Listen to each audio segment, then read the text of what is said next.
Muy buenas noches. Yo soy Lady Kaboom y les doy la bienvenida a Perturbador, donde los monstruos no salen de la ficción, sino del expediente. Aquí el horror es real y tiene nombre. Hoy, en Perturbador, la serie Venezuela, crónica de un país entregado. Comenzamos. Episodio número 2. El país rehén, cuando el terror se volvió gobierno. Bienvenidos a la historia que nadie quiere escuchar. Venezuela no colapsó de golpe. No hubo un día exacto en el que todo se rompiera con un estruendo audible para el mundo. Lo que ocurrió fue peor. Una caída lenta, normalizada, administrada con cinismo. Mientras las cámaras internacionales se apagaban, el país era tomado pieza por pieza, institución por institución, hasta que ya no quedó nada que rescatar sin pagar un precio humano altísimo. Durante años se habló de crisis económica, crisis política, crisis humanitaria. Pero la palabra crisis es cómoda. Sugiere algo temporal, algo que puede corregirse, algo que eventualmente pasará. Venezuela dejó de estar en crisis cuando el poder entendió que el caos era más útil que el orden y que el miedo gobernaba mejor que cualquier ideología. Y aquí no estamos hablando de un gobierno autoritario que se desvió del camino. Estamos hablando de un Estado capturado, convertido en botín, donde las reglas dejaron de existir para el ciudadano común, pero se volvieron sagradas para quienes controlaban la violencia, el hambre y el silencio. Un país donde la democracia no murió en un golpe espectacular, sino en una larga asfixia pública. Lo más perturbador no fue solo lo que hizo el régimen, fue lo que aceptó el mundo. Elecciones evidentemente fraudulentas seguían siendo llamadas elecciones. Presos políticos eran rebautizados como detenidos. Torturas documentadas se diluían en comunicados diplomáticos. Y mientras tanto, millones de personas aprendieron a sobrevivir entendiendo que protestar costaba libertad, comida o vida. Venezuela se convirtió en un experimento extremo. ¿Hasta dónde puede llegar un poder que ya no finge límites? ¿Cuánto horror puede normalizarse antes de que deje de escandalizar? ¿Cuántos informes de derechos humanos son necesarios para que alguien deje de hablar de diálogo y empiece a hablar de responsabilidad? Este episodio no busca repetir cifras ni enumerar tragedias como si fueran estadísticas frías.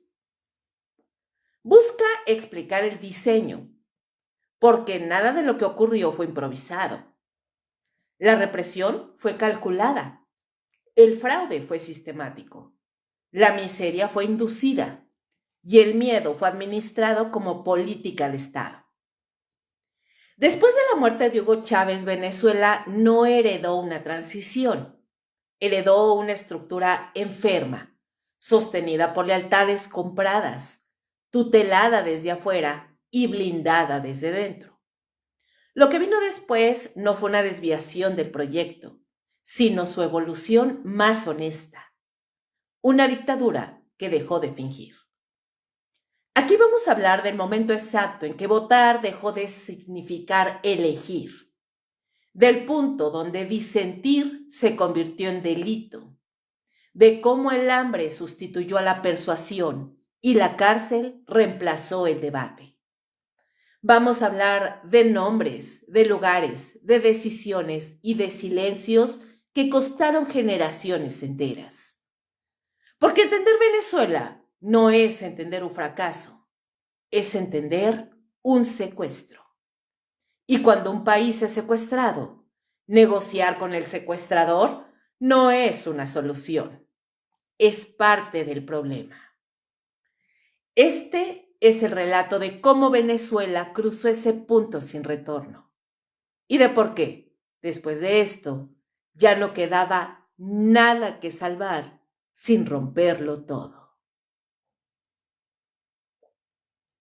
Capítulo 1. La herencia envenenada.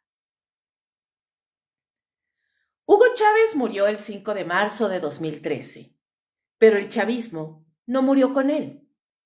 Lo que sí murió ese día fue la ficción de un liderazgo carismático capaz de sostener por sí solo un proyecto que ya estaba corroído desde adentro.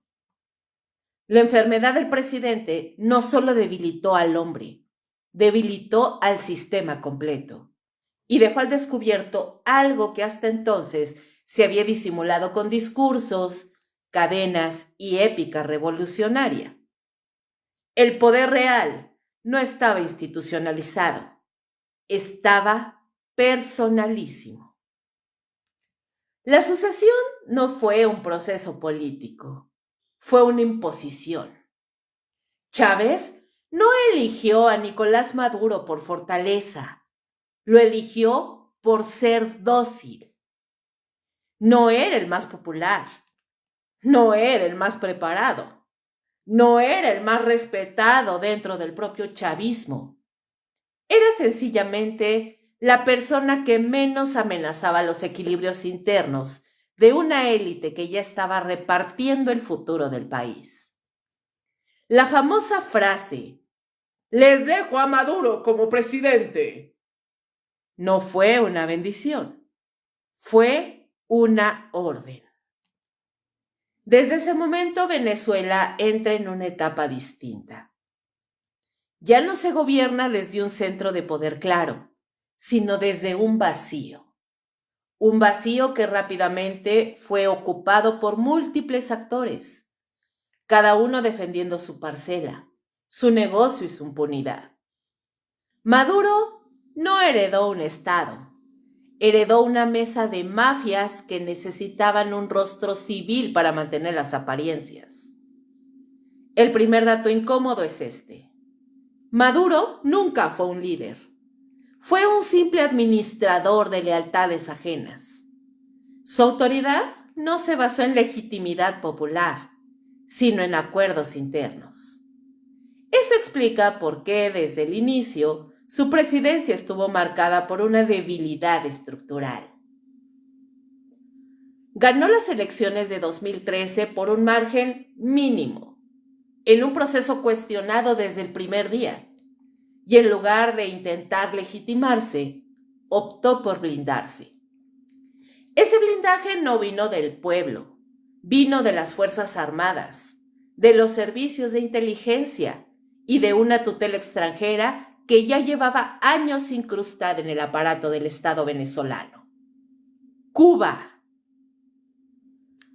La relación con Cuba no empezó con Nicolás Maduro, pero con él se volvió total. Chávez había sido el aliado estratégico, el benefactor petrolero, el socio ideológico. Nicolás Maduro se convirtió en el pupilo. La Habana no solo asesoró, supervisó, penetró. Inteligencia, identificación ciudadana, control social, contrainteligencia militar. El modelo cubano dejó de ser inspiración y pasó a ser un manual operativo. En un contexto de debilidad extrema, Nicolás Maduro aceptó algo que Chávez jamás habría permitido en esos términos: perder soberanía a cambio de supervivencia. Cuba no necesitaba gobernar públicamente Venezuela. Le bastaba con garantizar que quien gobernara no pudiera hacerlo sin su visto bueno. Ese fue el verdadero pacto. Mientras tanto, el país empezaba a mostrar las primeras grietas aceleradas. La economía, ya deteriorada, entró en caída libre. El control de cambios, la destrucción del aparato productivo, la corrupción desbordada y la dependencia absoluta del petróleo dejaron de ser problemas manejables y se convirtieron en una bomba de tiempo. Sin Chávez para administrar el relato, el desastre quedó expuesto. Pero el colapso económico no fue solo económico, fue simbólico. El chavismo había construido su poder sobre una narrativa. El líder, el pueblo y la revolución. Sin líder solo quedaban burócratas armados y una población cada vez más empobrecida. Para sostener el poder ya no bastaba con convencer, había que controlar. Aquí comienza el colapso acelerado, no como accidente, sino como una consecuencia directa de una sucesión mal resuelta. Nicolás Maduro no podía darse el lujo de perder el poder, porque perderlo significaba quedar expuesto. Y cuando un gobierno gobierna desde el miedo a rendir cuentas, todas las decisiones se vuelven defensivas y violentas. Las protestas de 2014 no surgieron de la nada. Fueron la respuesta natural a un país que entendió rápidamente que el nuevo presidente no tenía ni el carisma, ni la capacidad, ni la intención de corregir el rumbo. La respuesta del régimen fue clara: represión, no diálogo, no rectificación, fuerza. Ese fue el punto de quiebre, el momento en que el chavismo dejó de simular que gobernaba para todos y empezó a gobernar contra muchos. A partir de ahí la lógica cambió. El adversario político se convirtió en enemigo interno. La protesta se convirtió en conspiración, la disidencia en traición. Nicolás Maduro aprendió rápido una lección fundamental. No necesitaba ser querido, necesitaba ser temido.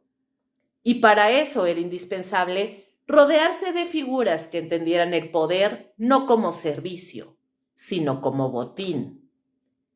Es ahí donde empiezan a ganar peso los nombres y los hombres fuertes del régimen. Los que no daban discursos, pero controlaban armas, expedientes y cárceles. La muerte de Hugo Chávez no abrió una transición democrática. Abrió una disputa silenciosa por el control del aparato represivo y económico del Estado. Y en esa disputa, el país quedó atrapado. Cada error económico se resolvía con más control. Cada pérdida de apoyo con más coerción. Cada crítica con más censura. Lo que siguió fue una presidencia permanentemente cuestionada, sostenida artificialmente por alianzas internas, petróleo barato regalado, represión selectiva y una narrativa internacional cada vez más desconectada de la realidad. Mientras algunos gobiernos hablaban de continuidad, dentro de Venezuela ya se estaba gestando algo mucho más oscuro. Este capítulo es clave porque marca el origen del desastre sin romanticismos. No hubo traición a un proyecto noble. Hubo la herencia de un sistema enfermo que solo podía sobrevivir endureciéndose. Nicolás Maduro no creó el monstruo, pero lo alimentó sin dudarlo. La herencia envenenada no fue solo un país quebrado, fue un poder sin límites claros, sin contrapesos, sin intención de soltar el control. Y a partir de 2013, Venezuela dejó de ser gobernada y empezó a ser administrada como territorio ocupado. Lo que vino después: fraudes, presos políticos, colectivos armados, economía del hambre, no fue una sorpresa. Fue la consecuencia lógica de un liderazgo débil, aferrado a un poder ilegítimo. Hay un detalle que suele pasarse por alto cuando se analiza esta transición. El chavismo sin Chávez perdió el centro emocional que mantenía cohesionada su base. Eso obligó al nuevo régimen a sustituir identidad por dependencia. Donde antes había consignas, empezaron a aparecer bonos. Donde antes había promesas, comenzaron las amenazas veladas.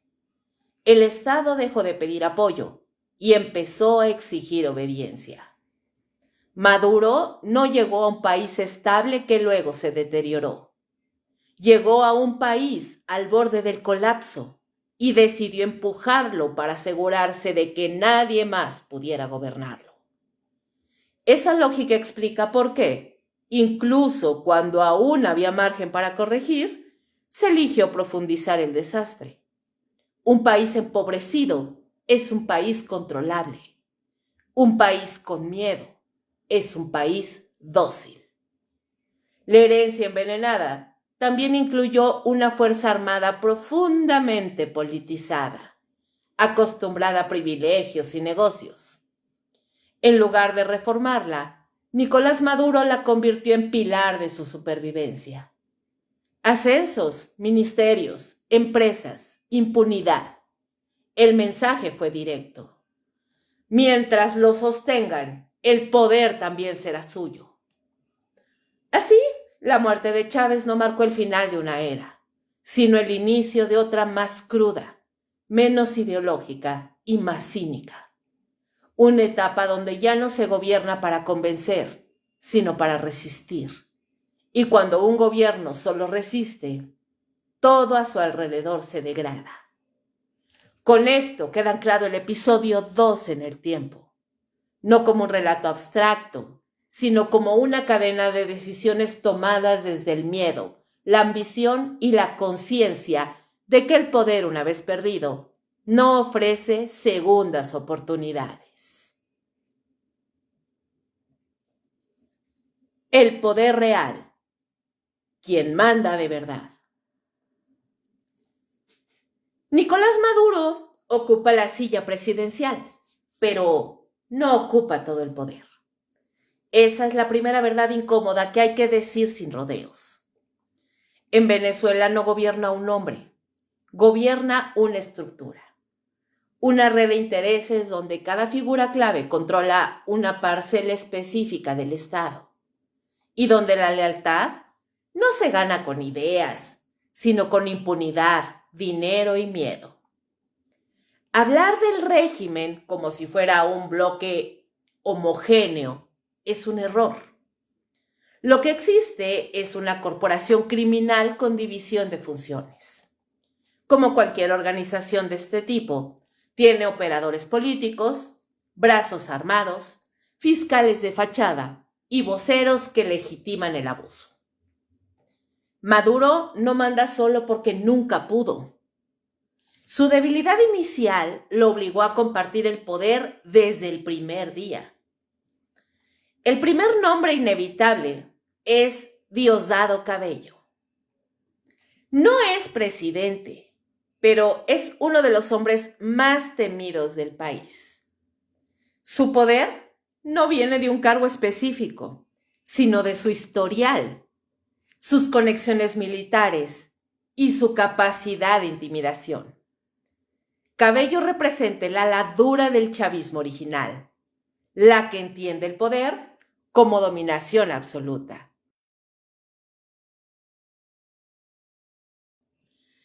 Su programa de televisión no es propaganda, es advertencia. Ahí se señala, se amenaza y se prepara el terreno para la persecución. Cabello no necesita firmar órdenes. Su influencia se ejerce por omisión y por mensaje.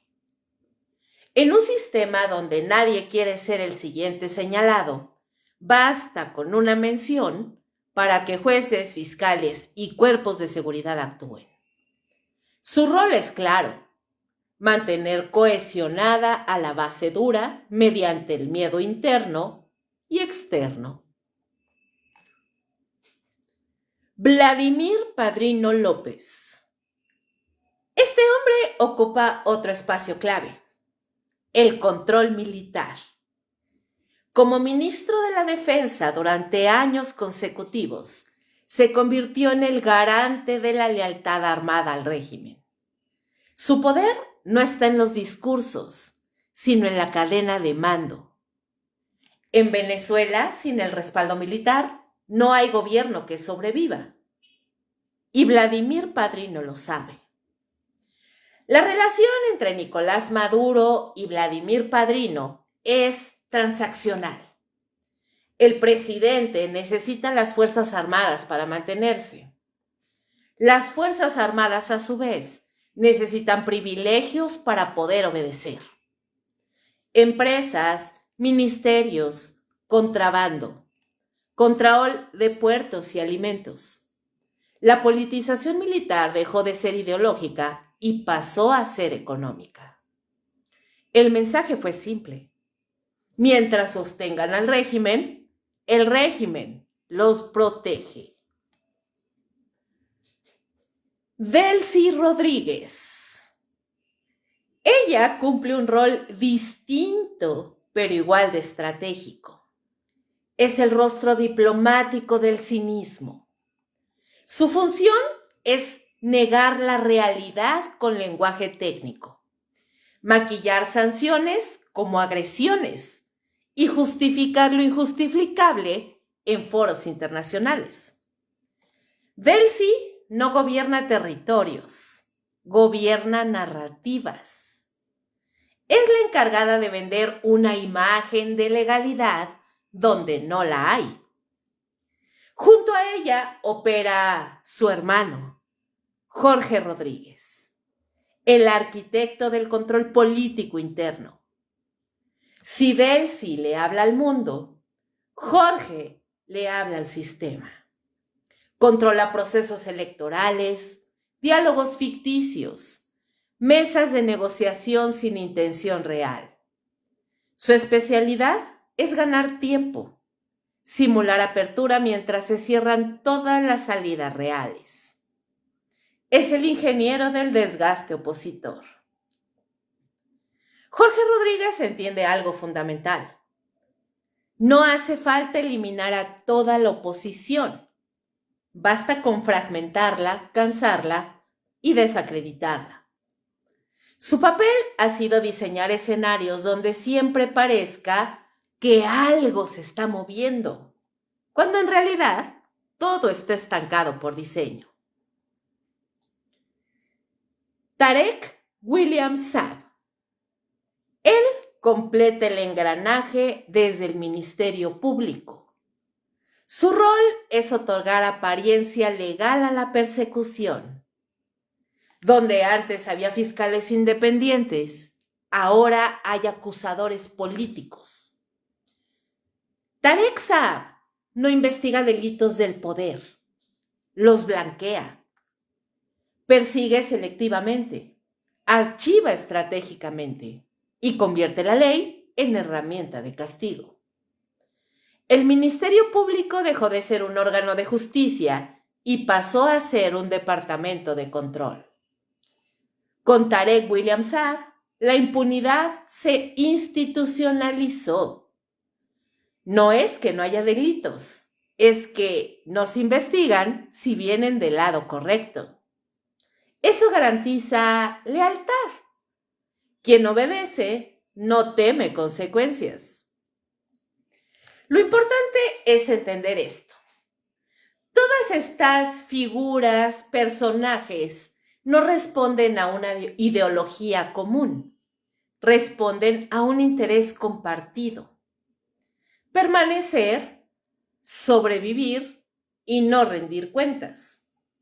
El chavismo dejó de ser un movimiento político y se convirtió en una alianza de supervivencia. Cada uno protege al otro porque la caída de uno pone en riesgo a todos. Por eso el régimen funciona como corporación criminal. Hay jerarquías, roles, beneficios y castigos. El poder no se discute en público, se negocia en privado.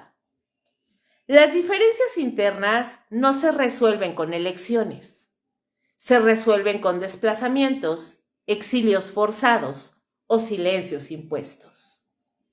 Nicolás Maduro, lejos de ser el jefe absoluto, actúa como el gerente general.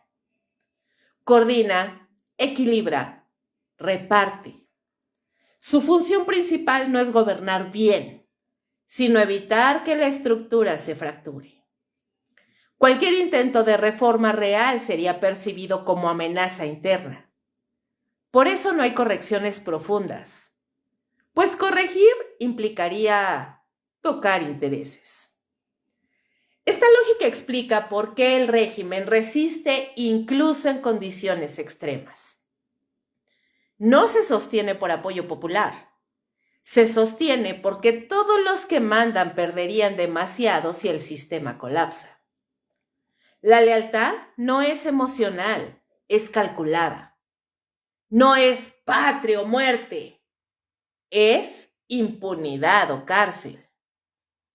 Mientras el discurso público habla de soberanía, justicia social y resistencia, el funcionamiento real se parece más a una junta directiva del crimen organizado.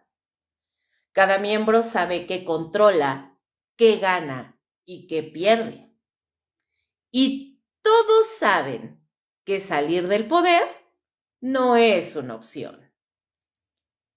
Este capítulo es fundamental porque rompe la narrativa simplista del dictador único. En Venezuela no hay un tirano aislado. Hay un entramado donde el poder se reparte y se protege colectivamente. Y mientras esa estructura siga intacta, cualquier cambio superficial será absorbido o neutralizado. Entender quién manda de verdad es entender por qué nada cambia. Porque el problema no es un nombre, es un sistema. Y los sistemas criminales no se reforman, se desmantelan.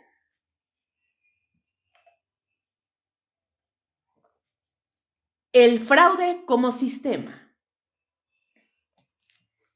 En Venezuela, el fraude electoral no es una anomalía ni un exceso ocasional. Es un sistema completo, diseñado, perfeccionado y normalizado con los años. No empezó de golpe ni se anunció públicamente. Se fue construyendo elección tras elección, hasta convertir el acto de votar en un ritual vacío que solo sirve para legitimar un resultado decidido de antemano. Durante los primeros años del chavismo, las elecciones todavía funcionaban como mecanismo real de disputa. Con irregularidades, sí, pero con margen de competencia.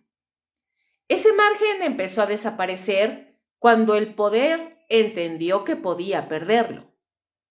A partir de entonces, el objetivo no fue ganar elecciones limpias, sino impedir que el voto se convirtiera en una amenaza. El Consejo Nacional Electoral, el CNE, pasó de ser árbitro a ser operador político. La captura institucional fue progresiva. Rectores afines, cambios legales a última hora, uso discrecional de recursos públicos y una cadena de decisiones administrativas que siempre favorecían al oficialismo. Nada escandaloso por sí solo, todo devastador en conjunto. Uno de los métodos más efectivos fue la manipulación del padrón electoral. Cambios en centros de votación sin aviso, traslado masivo de electores a zonas remotas, eliminación práctica del voto en el exterior. Millones de venezolanos fuera del país quedaron excluidos, no porque no quisieran votar, sino porque el sistema se los impidió. A esto se sumó el control tecnológico. El sistema automatizado de votación, presentado como garantía de transparencia, se convirtió en una caja negra.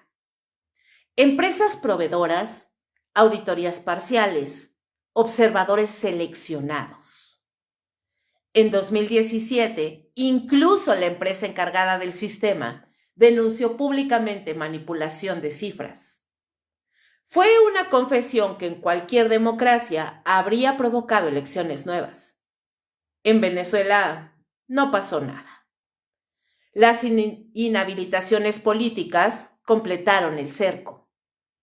Líderes con respaldo popular fueron sacados de la competencia mediante sanciones administrativas, sin juicio, sin sentencia, sin defensa real. Bastaba una firma de la Contraloría para desaparecer un candidato. No importaba la voluntad del votante, si el candidato no podía aparecer en la boleta. El mensaje era claro. Puedes votar, pero solo por quien nosotros permitamos. La democracia se transformó en un catálogo limitado, cuidadosamente filtrado. La oposición que quedaba era, evidentemente, la que no representaba peligro real o la que podía ser derrotada con ventaja artificial. Pero el control no fue solo legal o tecnológico, fue también material. El hambre se convirtió en herramienta electoral. Los bonos, las cajas de alimentos, los subsidios condicionados. El Estado pasó a ser el principal proveedor de lo básico y ese proveedor exigía lealtad. No explícita, pero entendida. En comunidades empobrecidas, el mensaje no necesitaba palabras. Sabían que protestar podía significar perder la caja de comida, que no votar podía dejarte fuera del sistema, que votar mal podía traer consecuencias. El miedo no se anunciaba, se respiraba. Las jornadas electorales se llenaron de puntos de control político, listas y registros paralelos. Aunque oficialmente negados, su existencia fue documentada una y otra vez. El votante entendía que su decisión no era tan secreta como se le decía. La duda era suficiente para disciplinar. La observación internacional también fue vaciada de contenido. Se sustituyó a observadores independientes por acompañantes invitados, sin facultades reales, sin acceso completo, sin capacidad de denuncia efectiva. El régimen aprendió que no hacía falta engañar al mundo, bastaba con cansarlo. Cada elección repetía el mismo ciclo. Denuncias, informes, comunicados, preocupación internacional y finalmente reconocimiento de facto. El resultado siempre se aceptaba, aunque se criticara. Eso le enseñó al régimen que el costo del fraude era manejable. Con el tiempo, el fraude dejó de ser un evento y se volvió estructura. No importaba cuántos votaran, sino cómo se administraba el proceso. El régimen podía permitir participación porque ya controlaba el resultado. La democracia sobrevivía como forma, no como fondo. Por eso votar dejó de ser una salida real. No porque el voto no tenga valor en abstracto, sino porque fue despojado de consecuencias. El ciudadano podía cumplir su parte, pero el sistema no cumplía la suya. Sin alternancia posible, sin respeto al resultado, sin castigo al abuso, el acto se vació. La narrativa oficial insistía en la vía electoral como única opción, pero al mismo tiempo la sabotearon sistemáticamente. Era una trampa perfecta. Responsabilizar a la población por no lograr cambios a través de un mecanismo diseñado para impedirlos. Este fraude no necesitó tanques ni golpes clásicos. Fue más eficaz.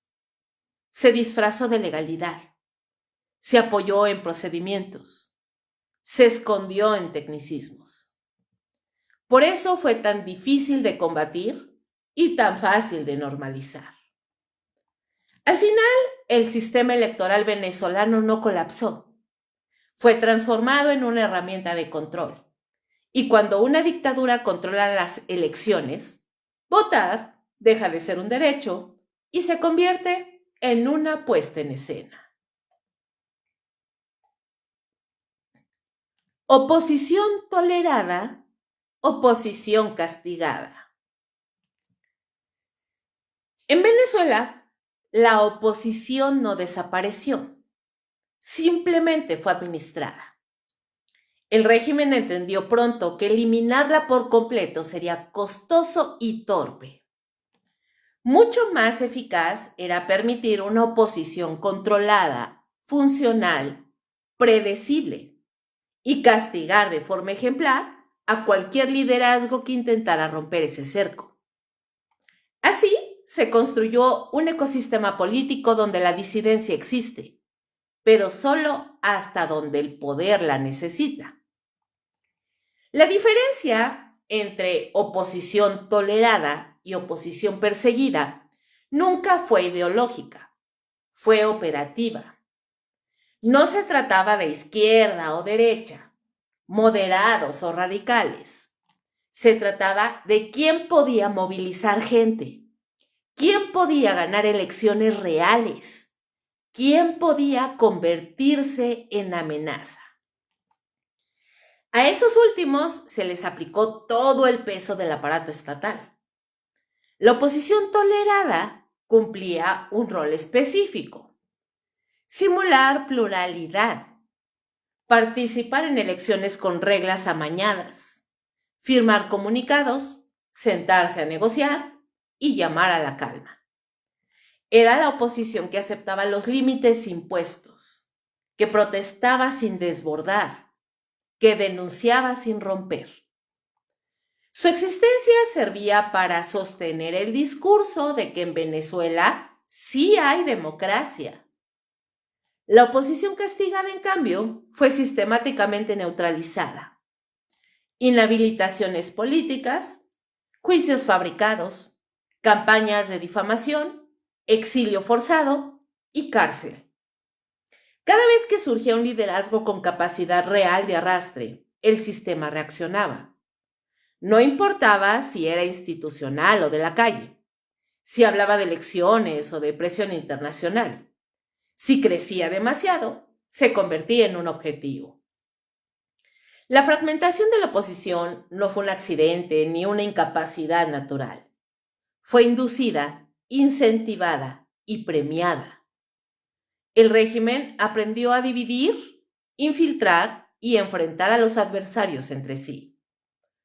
Partidos intervenidos judicialmente, directivas paralelas impuestas por tribunales, disputas internas amplificadas desde medios oficiales. La pelea interna era más útil que cualquier represión directa. Cada fractura debilitaba la posibilidad de una estrategia común. Cada liderazgo enfrentado con otro distraía a la población. El mensaje implícito era devastador. Ni siquiera ellos se ponen de acuerdo. ¿Cómo voy a confiar? El régimen no necesitaba prohibir la oposición. Bastaba con volverla irrelevante ante los ojos del ciudadano común. La narrativa del "sí se puede" fue uno de los instrumentos más sofisticados de control. No era un mensaje del régimen, era un mensaje permitido. Mantener viva la esperanza sin ofrecer resultados concretos funcionó como anestesia social. La gente aguantaba un poco más, esperaba un poco más, votaba una vez más. Mientras tanto, el sistema seguía intacto. Cada fracaso se explicaba como un terror táctico, nunca como evidencia de un sistema cerrado. Cada derrota se presentaba como aprendizaje, cada elección perdida como escalón. La promesa eterna de que esta vez sí evitaba que se cuestionara el marco completo de un juego trucado desde el inicio. Las protestas masivas siguieron un patrón similar: estallidos de indignación, llamados a la calle, represión, muertos, detenidos, luego negociaciones. El ciclo se repetía. La oposición tolerada ayudaba a canalizar la rabia hacia salidas previsibles. La oposición castigada pagaba el precio más alto cuando el descontento amenazaba con salirse de control. El aparato legal fue otro instrumento clave. Leyes ambiguas, tribunales politizados y fiscalías alineadas permitieron criminalizar selectivamente. Un líder podía pasar de candidato a acusado en cuestión de días. El derecho dejó de ser garantía y se convirtió en arma. Cuando algunos sectores intentaron romper con esa lógica y admitir públicamente que la vía estaba agotada, fueron atacados tanto por el régimen como por la oposición funcional.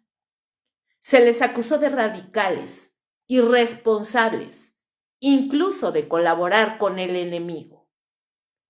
La disidencia dentro de la disidencia también fue castigada.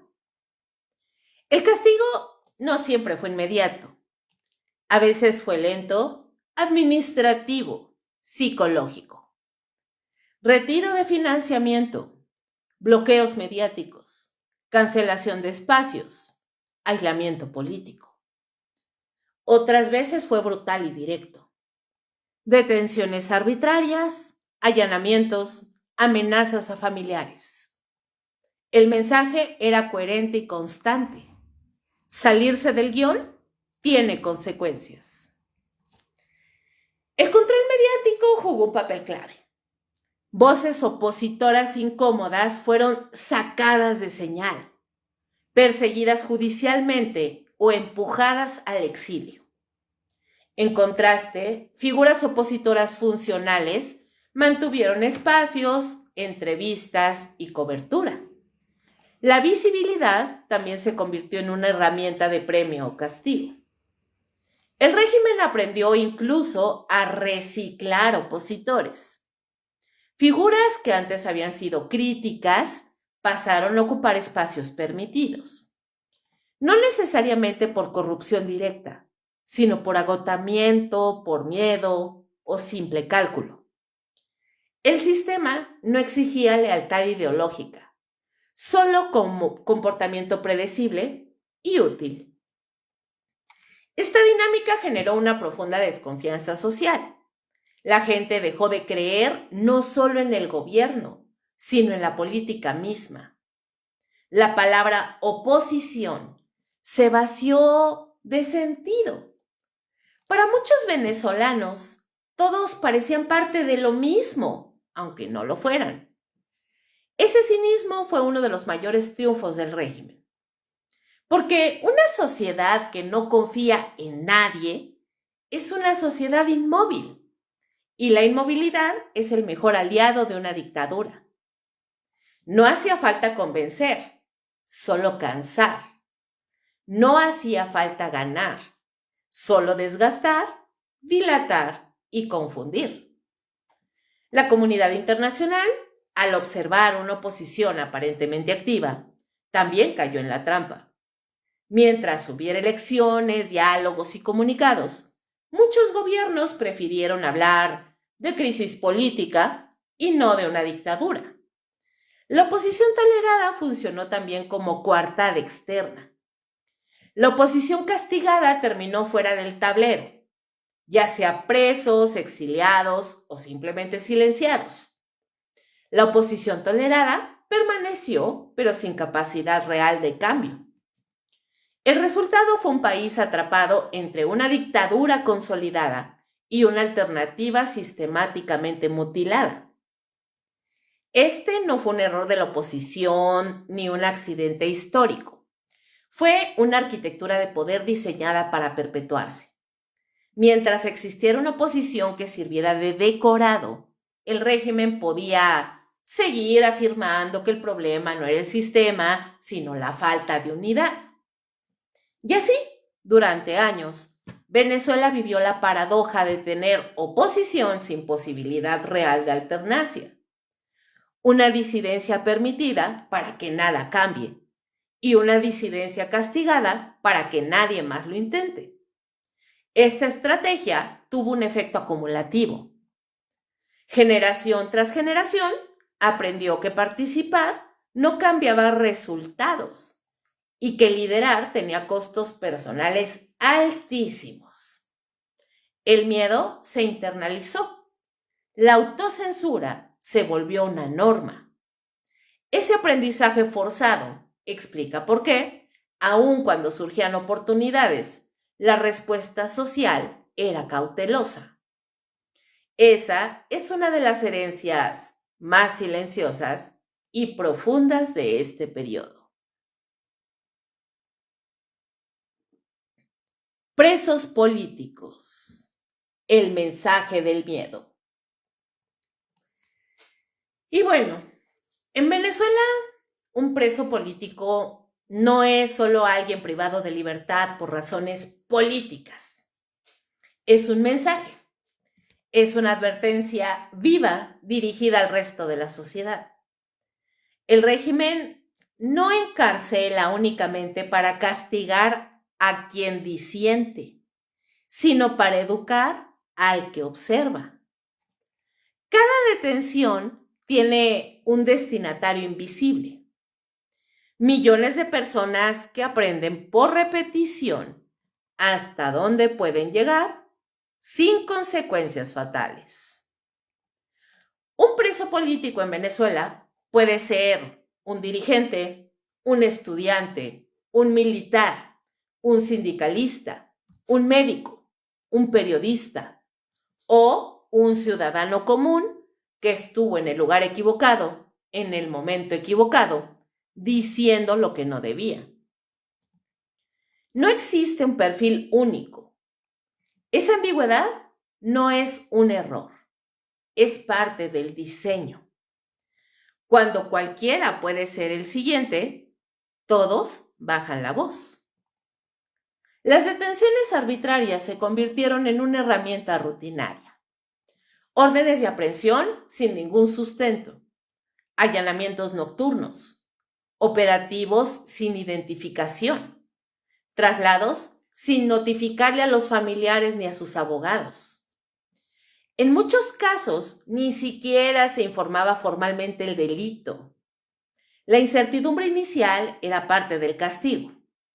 No saber dónde estás, ni por qué, ni por cuánto tiempo. El momento de la detención solía ser calculado para maximizar el impacto psicológico frente a familiares, vecinos o compañeros de trabajo.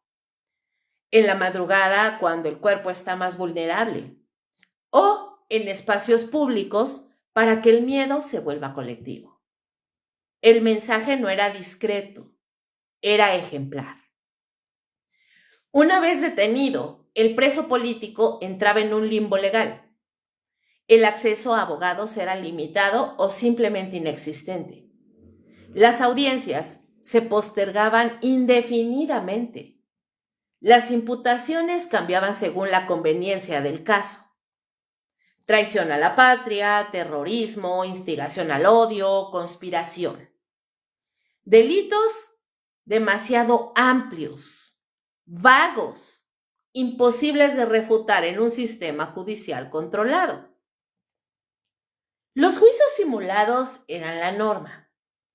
Tribunales que por supuesto no investigaban. Fiscales que acusaban sin tener pruebas. Jueces que dictaban sentencias prescritas. El proceso no buscaba justicia, buscaba legitimidad formal. Crear la apariencia de legalidad para encubrir una decisión política que ya estaba tomada. La prisión preventiva se transformó en condena anticipada. Personas pasaban años sin sentencia firme. El castigo no estaba en el fallo, estaba en la espera interminable. Cada día sin respuesta erosionaba la salud mental del detenido y de su familia. El tiempo se terminaba convirtiendo en un arma. Las condiciones de reclusión reforzaban ese castigo. Celdas hacinadas, aislamiento prolongado, restricción de visitas, negociación de atención médica. No siempre era tortura física directa. Muchas veces era desgaste psicológico, privación sensorial, amenazas veladas, humillaciones constantes.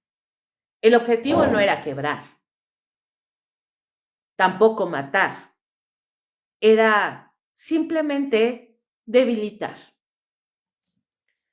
El helicoide y otras sedes de detención se convirtieron en símbolo de ese sistema. No por ser los únicos, sino por representar la lógica completa. Un Estado que convierte sus instituciones en espacios de terror controlado. La arquitectura misma se volvió parte del castigo. El castigo ejemplar cumplía una función pedagógica. Cada preso político era una lección práctica. Esto te pasa si cruzas la línea. No hacía falta encarcelar a miles al mismo tiempo. Bastaba con que los casos fueran visibles, comentados y conocidos. El miedo se difundía más rápido que cualquier propaganda. La liberación ocasional de algunos presos también formaba parte de la estrategia. Y en realidad esto no era un gesto humanitario, era una herramienta política. Se usaban como fichas de negociación, como concesiones temporales para aliviar presión internacional o facilitar diálogos. La libertad se convertía en moneda de cambio. Incluso después de salir, el castigo continuaba, porque tenían medidas cautelares, prohibiciones de salida del país, presentaciones periódicas ante los tribunales. El mensaje era claro: sigues bajo control. El sistema no olvidaba, solo pausaba. Las familias también eran parte del castigo. Hostigamiento, vigilancia, llamadas intimidatorias. La culpa se extendía por asociación. El preso no estaba solo. Su entorno pagaba el precio. Eso reforzaba el silencio colectivo. Nadie quería exponer a los suyos. Con el tiempo, la figura del preso político dejó de ser excepcional y se volvió parte del paisaje. La normalización fue uno de los logros más perversos del régimen. Cuando la injusticia se vuelve rutina, la indignación pierde fuerza. Organismos internacionales documentaron casos, emitieron informes, denunciaron violaciones. Pero dentro del país, la realidad cotidiana seguía exactamente igual. Para el régimen, el costo interno de reprimir era mucho menor que el costo de ceder. Y el costo externo siempre fue manejable. La pedagogía del terror no necesitaba ser permanente ni uniforme. Bastaba con ser impredecible, a veces dura, a veces selectiva. Esa variabilidad mantenía a la sociedad en estado de alerta constante. Nunca sabías qué conducta sería castigada esta vez. Así, los presos políticos se convirtieron en pilares silenciosos del sistema. No por elección, sino por función. Su sufrimiento sostenía el orden. Su existencia recordaba que el poder no tenía límites legales reales. Este capítulo no habla solo de cárceles y juicios. Habla de un país donde disentir se volvió una actividad de alto riesgo, donde la política se pagaba con libertad, donde el miedo dejó de ser emoción para convertirse en estructura.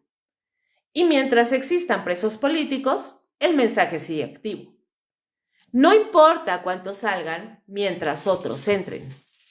El sistema no necesita tenerlos a todos, solo necesita que todos sepan que puede tenerlos. Ese es el verdadero propósito del preso político en Venezuela. No silenciar a uno, sino callar a millones. El helicoide. Arquitectura del terror. Y bueno, retomemos al helicoide. Este lugar no nació realmente como una cárcel. Ese dato por sí solo ya fue y ya es súper perturbador. Este lugar fue concebido en los años 50 como un ambicioso centro comercial futurista, una espiral de concreto diseñada para el progreso, el consumo y la modernidad. Nunca se terminó. Décadas después, el régimen venezolano lo resignificó y lo convirtió en uno de los centros de detención más temidos del país. No fue un accidente histórico, fue una elección simbólica. Ubicado en Caracas, el helicoide pasó a manos del SEBIN, el Servicio Bolivariano de Inteligencia Nacional, oficialmente un organismo de seguridad del Estado, en la práctica, una policía política. Desde ahí se coordinan detenciones, interrogatorios y reclusiones de presos políticos, militares, disidentes, activistas y opositores considerados de alto valor. El control no es solo físico, es psicológico. La arquitectura del lugar juega un papel central. Pasillos circulares, rampas interminables, niveles superpuestos sin lógica humana. No es un espacio diseñado para habitar, sino para desorientar. La noción del tiempo se pierde. La luz natural es escasa. El sonido rebota y se amplifica. Todo contribuye a la sensación de encierro permanente, incluso cuando el preso no está en una celda cerrada. El helicoide funciona como un símbolo interno del poder. No es una cárcel cualquiera, es un mensaje hacia adentro del sistema. Aquí terminan los que cruzan ciertas líneas. Por eso muchos detenidos son amenazados explícitamente con ser llevados ahí, incluso si finalmente terminan en otro centro. El nombre basta para infundir terror. Quienes lo controlan responden directamente a la cúpula del poder. No es una institución autónoma. Sus decisiones están alineadas con intereses políticos, no judiciales. Los funcionarios que operan dentro actúan con una certeza peligrosa. Saben que no serán castigados. La impunidad no es una falla, es la garantía que permite el abuso. Los métodos de tortura documentados no siempre son visibles a simple vista. No se trata únicamente de golpes. El régimen entendió que el dolor más efectivo es el que no deja marcas evidentes. Aislamiento prolongado, privación del sueño, cambios constantes de celda, temperaturas extremas, interrogatorios interminables. El cuerpo resiste más que la mente. Muchos testimonios coinciden en la desorientación deliberada. No saber la hora, el día, ni cuánto tiempo ha pasado. Luces encendidas permanentemente o apagadas durante días. Ruido constante o silencio absoluto. La pérdida de referencias es una forma de quebrar la identidad. La alimentación también se usa como herramienta de control. Comidas insuficientes, de mala calidad, servidas a horarios irregulares.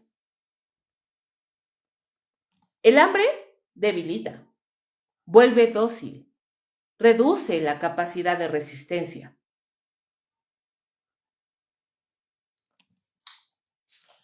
No es un descuido, es un método. El acceso a familiares y abogados se restringe arbitrariamente. A veces se permite una visita breve, vigilada, sin privacidad. Otras veces se suspende sin explicación. La incertidumbre afecta tanto al preso como a su entorno. El castigo se extiende más allá de los muros. Existen testimonios documentados de amenazas directas a familiares durante los interrogatorios.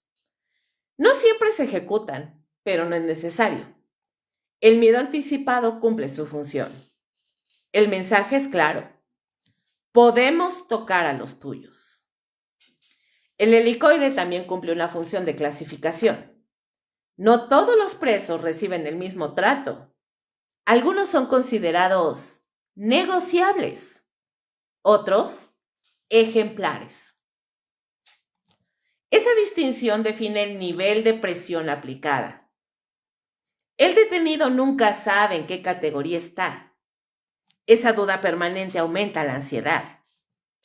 Organismos internacionales de derechos humanos han documentado estos métodos durante años. Informes detallan patrones consistentes, no casos aislados. Sin embargo, dentro del país, las denuncias rara vez prosperan. Los tribunales no investigan al SEBIN. Las fiscalías archivan. El sistema, por supuesto, se protege a sí mismo. La impunidad absoluta es uno de los pilares del terror. Los funcionarios saben que obedecer órdenes ilegales no tendrá consecuencias.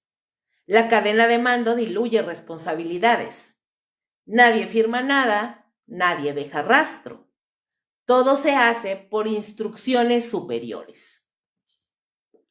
El helicoide no necesita estar lleno para cumplir su función. Basta con que exista. Basta con que se hable de él en susurros. Basta con que su nombre circule en conversaciones privadas como advertencia. Es una prisión que opera incluso cuando no la ves. Para muchos presos, el objetivo no era obtener información, era doblegar, forzar declaraciones, retractaciones públicas, silencios prolongados. Convertir al opositor en ejemplo, no en un mártir. Un mártir inspira, un quebrado disuade.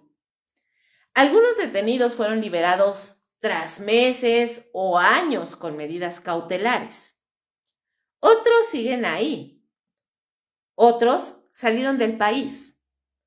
Todos comparten una marca visible. La experiencia de haber estado en un lugar diseñado para borrar voluntades. El helicoide no es una anomalía dentro del sistema venezolano. Es una manifestación más clara.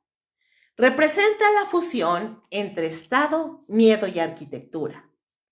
Un espacio donde el poder se materializa en concreto, rejas y silencio. Hablar del helicoide no es solo hablar de un edificio, es hablar de un modelo de control, de un régimen que entendió que no necesita convencer, solo intimidad, que no requiere consenso, solo sumisión. Mientras el helicoide sigue operando con total impunidad, el mensaje permanece activo. No importa cuántos discursos se den afuera. Adentro, el terror sigue teniendo dirección, estructura y nombre propio.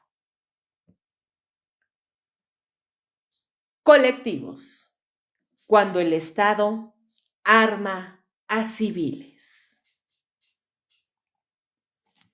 Los colectivos no nacieron como lo que hoy son. Ese detalle es clave para entender su peligrosidad. En su origen, a finales de los años 90 e inicios de los 2000, se presentaron como organizaciones comunitarias, grupos barriales supuestamente dedicados a la cultura, el deporte o la defensa de la revolución. Hugo Chávez los alentó públicamente, no como asociaciones civiles normales, sino como una extensión ideológica del poder. Desde ahí comenzó el error o el cálculo. Con el paso de los años, los colectivos dejaron de ser un fenómeno social para convertirse en una herramienta política armada. No evolucionaron solos, fueron empujados, financiados y protegidos por el Estado. La lógica era simple y perversa: usar civiles armados para hacer lo que las fuerzas oficiales no podían hacer abiertamente sin pagar costos internacionales. El régimen entendió algo muy pronto. La represión más efectiva no siempre viene con uniforme, viene del vecino, del tipo que vive en tu misma colonia, que conoce tus horarios, que sabe quiénes son tus hijos.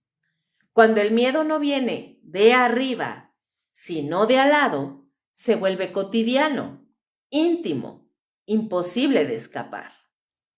Los colectivos operan con una ambigüedad legal calculada. Oficialmente no existen como Fuerza Armada del Estado. En la práctica actúan coordinados con policías, Guardia Nacional y servicios de inteligencia. En protestas, su aparición suele coincidir con la retirada estratégica de fuerzas oficiales. No es casualidad, es reparto de roles. Su función principal es la represión informal. Golpear, amedrentar, disparar, desaparecer momentáneamente a personas, destruir casas o negocios, amenazar familias. Todo sin actas, sin registros, sin procedimientos legales. Si algo sale mal, el Estado puede fingir distancia. Ah, no, pues es que no eran funcionarios. Esa negación es parte del sistema. Durante las protestas masivas del 2004, el 2014, el 2017 y el 2019, los patrones se repitieron. Motorizados, encapuchados, armados, disparando a manifestantes desarmados. Actuaban a plena luz del día, frente a las cámaras, sin que nadie los detuviera. Muchas veces con policías observando. Esa imagen fue una declaración política. La ley no te protege. En barrios populares, su rol es aún más profundo. Ellos controlan territorios, deciden quién entra, quién sale, quién puede organizarse y quién no. Administran miedo como si fuera un servicio. En algunos lugares reemplazan al Estado. Ellos reparten comida, vigilan, castigan, pero ese orden se sostiene con violencia selectiva. El terror cotidiano es su herramienta más eficaz. No necesitan matar todos los días. Basta con hacerlo de vez en cuando. Basta con que corra el rumor. Basta con que alguien desaparezca unas horas y vuelva roto. El mensaje se esparce solo. Los colectivos también cumplen una función simbólica: desdibujar la frontera entre Estado y crimen. Cuando el poder arma a civiles ideologizados, el monopolio de la violencia se fragmenta deliberadamente. Eso no debilita al régimen, lo fortalece, porque el caos controlado es más manejable que el orden democrático. Muchos de estos grupos tienen acceso a armas de guerra, fusiles, pistolas automáticas, municiones que no están al alcance de un civil común. ¿De dónde salen? No es especulación. Salen de los depósitos oficiales, de desvíos tolerados, de protección institucional. Nadie investiga, nadie decomisa. La relación con las Fuerzas Armadas es de mutua conveniencia. Los militares evitan ensuciarse las manos directamente en ciertas acciones. Los colectivos obtienen protección e impunidad. No es subordinación, es simbiosis. Ambos responden al mismo núcleo del poder. En las protestas, los colectivos cumplen otra función clave, que es provocar.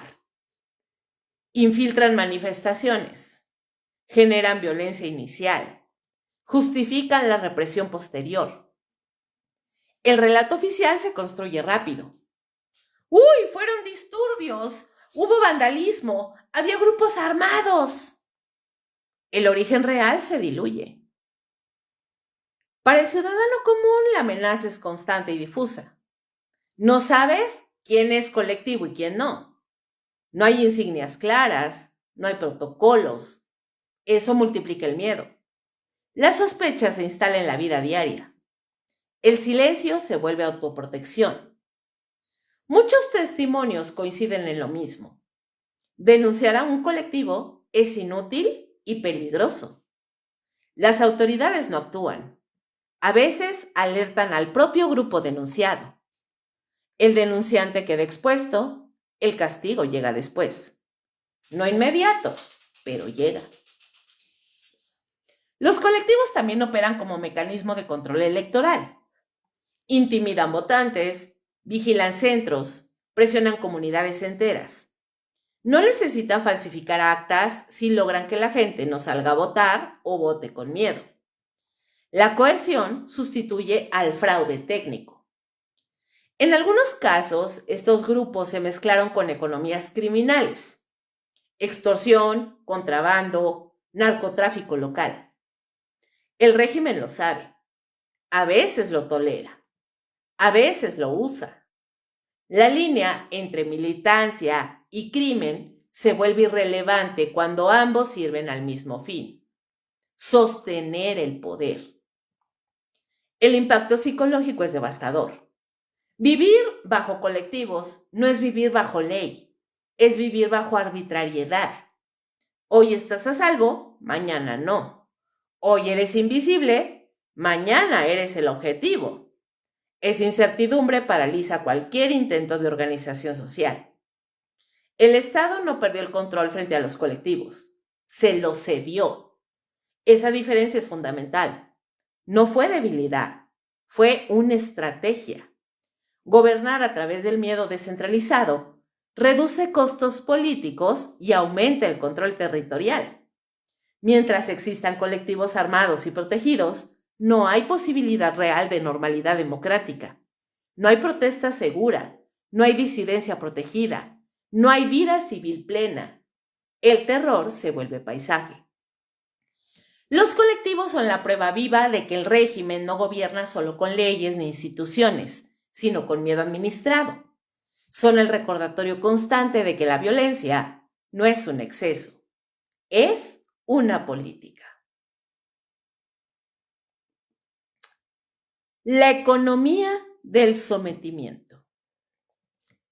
Y bueno, la economía del sometimiento comienza cuando el dinero deja de servir como medida de valor y se transforma en un instrumento de dominación. Y fíjense que en Venezuela la hiperinflación no fue un accidente técnico ni una tormenta inesperada. Fue el resultado lógico de decisiones políticas conscientes, sostenidas y sobre todo funcionales al poder. Cuando el dinero se vuelve útil, la gente se vuelve dependiente. La hiperinflación puede explicarse de forma súper simple. Ocurre cuando un Estado imprime dinero sin tener un respaldo para cubrir gastos que no puede pagar. Al aumentar la cantidad de billetes sin aumentar la producción real, cada unidad de dinero vale menos. Los precios suben de manera acelerada y constante. El problema es que en Venezuela este proceso no se corrigió, se profundizó deliberadamente. Durante años, el gobierno financió su aparato político, militar y clientelar con emisión monetaria. No ajustó el gasto, no corrigió distorsiones, no desmontó controles absurdos. Al contrario, duplicó el modelo. Cada billete nuevo fue una promesa rota. Cada aumento salarial fue una burla anticipada. La hiperinflación destruye el ahorro primero. Quien guardó dinero para el futuro vio cómo su esfuerzo se evaporó en meses, luego en semanas, luego en días. Ese golpe no es solo económico, es psicológico. Cuando ahorrar deja de tener sentido, planear el futuro se vuelve imposible. La gente vive en modo supervivencia. Luego viene la destrucción del salario. El sueldo deja de ser una remuneración y se convierte solamente en un símbolo. No alcanza para comer, ni para transportarse, ni para cubrir lo básico. se vuelve un gesto administrativo vacío. Trabajar deja de garantizar la subsistencia y eso rompe el contrato social más elemental. En ese contexto aparecen los conos monetarios, billetes nuevos con más ceros que intentan maquillar el colapso. Se eliminan ceros como quien barre polvo abajo de la alfombra, pero el problema no es la cantidad de ceros, sino la ausencia de valor. Cambia el diseño del billete, pero no cambia la realidad. Cada reconversión monetaria fue presentada como solución definitiva. Cada una de estas soluciones fracasó porque ninguna atacó la causa estructural, el uso del dinero como parche político. El resultado fue una moneda que nadie respeta, que nadie confía, que nadie quiere conservar. La devaluación permanente convirtió al bolívar en un objeto desechable. La gente corre a gastar apenas cobra, no por consumismo, sino por defensa, porque guardar dinero es básicamente perderlo al día siguiente porque deja de valer. Ese comportamiento racional en un entorno enfermo acelera aún más la inflación. El círculo se cierra. El régimen lo sabe y lo aprovecha. Una población ocupada en sobrevivir no tiene tiempo ni energía para organizarse. Cuando el día se consume en conseguir comida, gas, transporte o medicinas, la política se vuelve un lujo inalcanzable. La escasez no fue solo consecuencia del colapso económico, fue inducida y administrada. Controles de precios imposibles de sostener quebraron a los productores. Expropiaciones destruyeron cadenas productivas. Importaciones opacas sustituyeron la producción nacional. El resultado fue desabastecimiento crónico. La falta de productos básicos no afectó a todos por igual. Claro que el que tenía conexiones, dólares o acceso a redes de poder podía conseguir lo que quisiera. El resto hacía colas interminables, pagaba sobreprecios o simplemente se quedaba sin nada. La escasez se convirtió en un filtro social. En ese escenario el Estado apareció como salvador, no solucionando el problema, sino repartiendo migajas, cajitas de comida, bonos, apoyos sociales, subsidios condicionados, no como derechos, sino como favores. La ayuda no era universal ni automática, era selectiva y controlada. La pobreza dejó de ser una consecuencia indeseada y pasó a ser un mecanismo de control. Cuando tu comida depende de un sistema administrado por el poder, tu disidencia tiene costo inmediato. Protestar puede significar perder el único ingreso que tienes. Los bonos digitales ejemplifican esta lógica. Pagos ocasionales, insuficientes, predecibles, otorgados discrecionalmente. Esto no genera estabilidad, pero sí genera mucha dependencia. La gente espera el mensaje, el depósito, la notificación. El Estado decide cuándo comes un poco mejor. El salario mínimo, anunciado con discursos grandilocuentes, se pulveriza en días. El aumento no compensa la inflación acumulada, pero el anuncio cumple su función propagandística. Se simula preocupación social mientras se perpetúa el empobrecimiento. La dolarización de facto no resolvió el problema, más bien lo segmentó. Quien accede a dólares vive en otra economía. Quien no, se queda atrapado en un sistema colapsado. Dos países conviven en el mismo territorio, separados por una moneda. Esa fragmentación reduce la posibilidad de acción colectiva. Cada grupo sobrevive como puede. El empleado público, el comerciante informal, el profesional migrante, el pensionado. No hay experiencia común, solo precariedades distintas. La informalidad se disparó. Trabajos sin protección social, sin estabilidad, sin derechos. El Estado dejó de ser garante y se volvió espectador interesado. Mientras la gente se rebusca, el régimen se mantiene. La hiperinflación también destruyó la noción de precio justo. Todo era relativo, todo cambia. Esa incertidumbre constante erosiona la confianza social. Nadie sabe cuánto valen las cosas, ni tampoco cuánto van a valer mañana o dentro de unas horas. El caos económico se traduce en caos mental. La migración masiva es parte del mismo fenómeno. Quien puede huye, no solo por hambre, sino por falta de un horizonte. Pero esa salida también cumple una función. Reduce presión interna. Menos gente protestando, son menos bocas que alimentar. Las remesas se convierten en otro parche. Familias enteras dependen de dinero enviado desde afuera. ¿El régimen? Claro que no lo impide. Y no lo impide porque lo necesita. Es una forma de sostener el consumo mínimo sin asumir responsabilidades. En este modelo, la economía no busca crecer ni desarrollarse. Busca someter, mantener a la población en un umbral constante de precariedad, donde cualquier alivio proviene del gobierno, donde la estabilidad no existe y la gratitud forzada sustituye a tus derechos.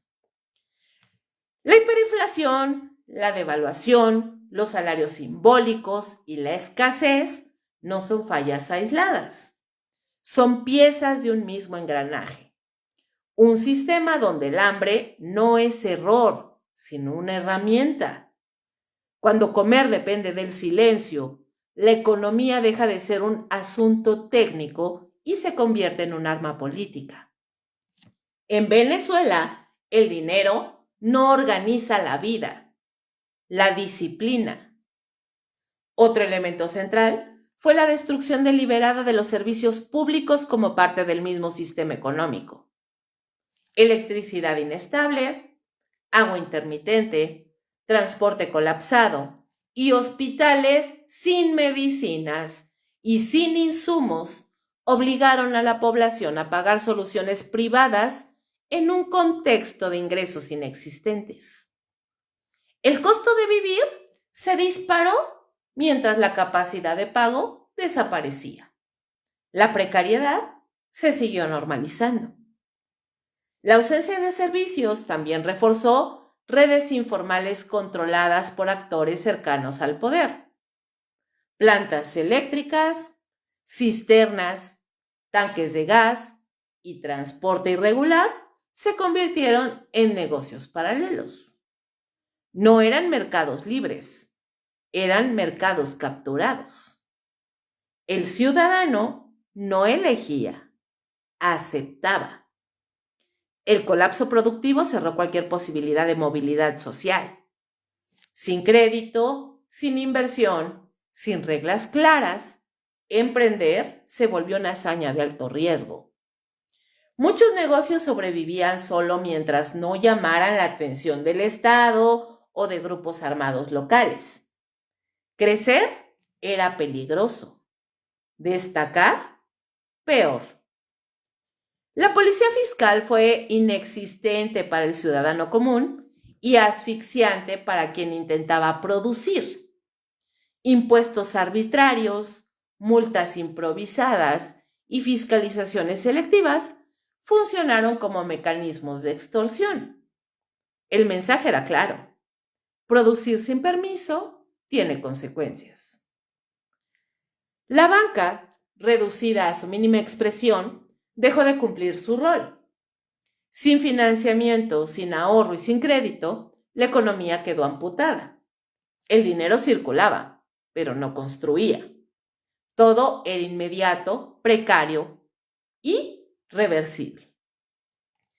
Este entorno consolidó una cultura de resignación forzada, no porque la gente no entendiera lo que ocurría, sino porque cada intento de resistencia implicaba riesgos inmediatos.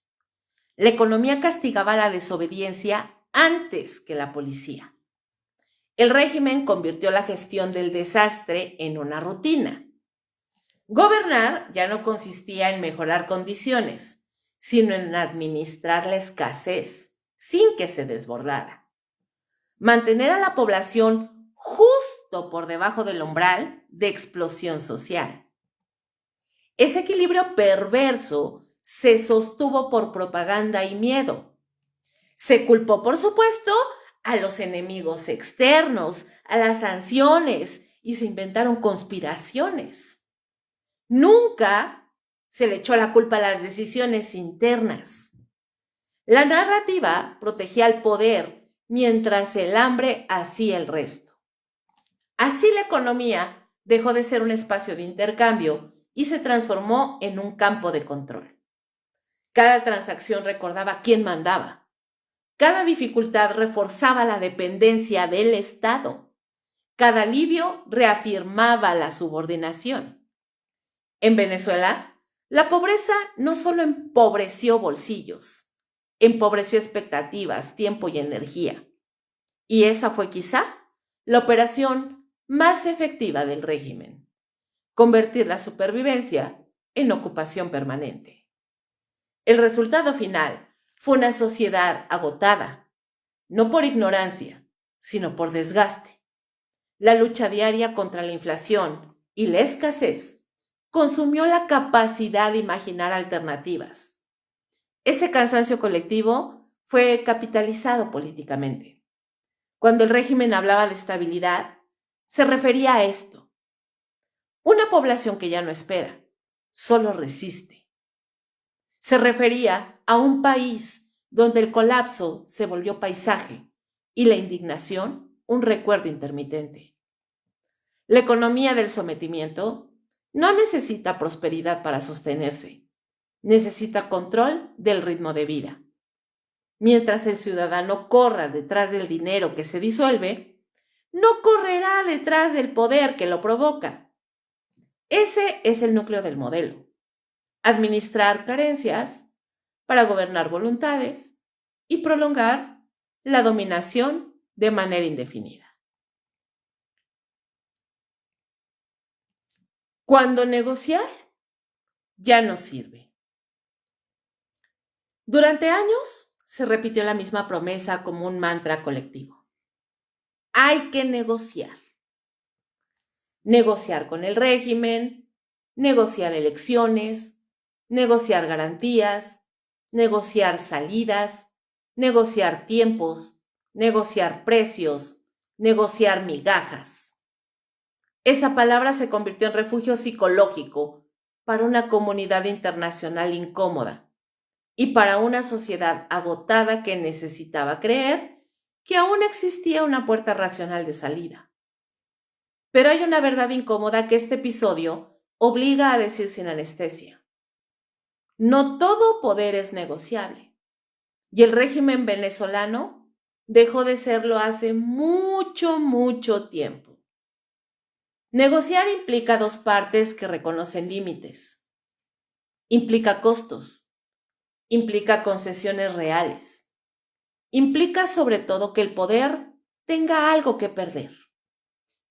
En Venezuela, el poder ya no gobernaba para conservar legitimidad, sino para evitar rendición de cuentas. Y cuando el objetivo central es la impunidad, cualquier negociación es solo una táctica dilatoria. El régimen no funciona como un gobierno tradicional, funciona como una estructura criminal consolidada. Eso cambia todas las reglas. No se trata de ideología, ni de izquierda, ni de soberanía. Se trata de supervivencia, de protección mutua, de silencios comprados, de expedientes enterrados, de rutas ilícitas que no pueden ser expuestas sin que el edificio completo colapse. En ese contexto, la vía democrática no solamente está debilitada, está agotada. No porque la gente no quiera votar, sino porque el voto fue vaciado de poder real. Las elecciones dejaron de ser un mecanismo de alternancia y se convirtieron en un ritual de validación controlada. Participar no cambia el resultado estructural, solo lo decora. Cada intento de salida electoral fue neutralizado con el mismo libreto. Inhabilitaciones, partidos intervenidos, liderazgos forzados al exilio o a la cárcel, reglas cambiadas a última hora. El mensaje fue consistente. Puedes participar, pero no puedes ganar. Y aún así, se siguió insistiendo, porque aceptar el agotamiento democrático implica enfrentar una pregunta demasiado grande para muchos actores internacionales. ¿Y ahora qué? El silencio externo no fue ignorancia, fue cálculo. Venezuela se convirtió en un problema incómodo, complejo, lleno de costos. Condenar sin actuar era más barato. Emitir comunicados era más seguro. Llamar al diálogo era una forma elegante de no asumir responsabilidad. Mientras tanto, el régimen perfeccionó su modelo. Aprendió a sobrevivir sanciones, a operar en la clandestinidad financiera, a fragmentar oposiciones, a usar migración masiva como válvula de escape, a convertir el colapso en control. La normalización del horror fue gradual. Presos políticos como parte del paisaje, tortura como rumor constante, colectivos armados como problema local, hambre como estadística, exilio como destino. Todo se volvió administrable, incluso la tragedia. Negociar en ese contexto dejó de ser una estrategia y pasó a ser una coartada, una excusa para postergar decisiones difíciles, una manera de no nombrar lo evidente, que el régimen no tiene incentivos para ceder, porque ceder implicaba exponerse. La historia demuestra que las estructuras criminales no se desmontan con llamados morales, no se reforman desde adentro, no entregan poder voluntariamente cuando ese poder es la única garantía de protección frente a la justicia. Aquí aparece la pregunta incómoda, la que nadie quiere formular en voz alta, pero que se filtra en conversaciones privadas, análisis cerrados y documentos confidenciales. Si esto no justificaba una intervención extranjera, entonces que sí. ¿Cuántos presos políticos más? ¿Cuántos muertos indirectos por hambre y colapso sanitario? ¿Cuántos millones de desplazados? ¿Cuántas elecciones simuladas? ¿Cuántos informes ignorados? La pregunta no es retórica, es estructural. Porque si un régimen que cumple con todos los criterios de Estado fallido, narcoestado, violador sistemático de derechos humanos y amenaza regional no cruza el umbral de acción para una intervención militar extranjera, entonces ese umbral no existe. La discusión ya no es si la vía democrática fue intentada. Fue intentada hasta el agotamiento, hasta el desgaste moral, hasta la anestesia social. El problema es que aceptar su muerte obliga a pensar en escenarios que incomodan a la comunidad internacional y fracturan consensos incómodos. Hablar de intervención no significa glorificarla, significa reconocer como última opción cuando todas las demás fueron clausuradas deliberadamente. No como solución mágica, sino como consecuencia lógica del cierre total del sistema. El régimen apostó a algo claro, que el mundo no actuaría. Estaban tan seguros, tan cómodos de que nadie iba a mover un dedo, que el costo político sería demasiado alto, que el miedo a repetir errores pasados paralizaría cualquier decisión. Y hasta ahora, esa apuesta había funcionado. Pero toda estructura criminal tiene fisuras, traiciones internas, luchas de poder, lealtades compradas que se desgastan cuando el botín se reduce. Ningún sistema basado en el miedo es eterno. Solo parece sólido hasta que deja de serlo. Este episodio no cierra con una conclusión cómoda. Cierra con una transición necesaria.